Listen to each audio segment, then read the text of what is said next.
Malubhang lagay ng isang babae matapos sumalpok sa gate ng ospital sa Maynila ang sinasakyan niyang SUV.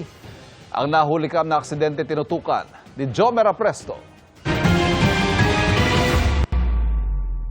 Kuha yan sa Lacson-Dapitan intersection sa Sampaloc, Maynila pasado alas 2:30 ng madaling araw kanina. Kita sa video ang humaharurot na SUV. Sa isa pang anggulo ng CCTV, may kita ang SUV na biglang sumalpok sa gate ng isang ospital. Agad na naglapitan ng mga tao. Wasak ang harapang bahagi ng SUV at pumutok din ang airbag nito.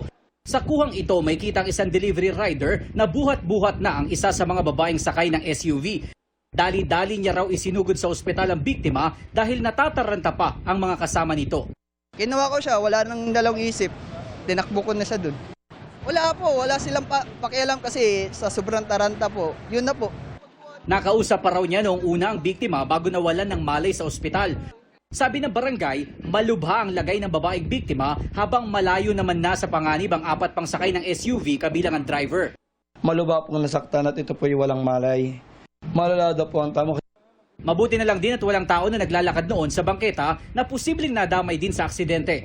Sa kwento raw sa barangay ng driver ng SUV, may tao na nakaharang sa intersection pero Nung amin pong nireview sa aming CCTV, siya po ay wala pong kasabay.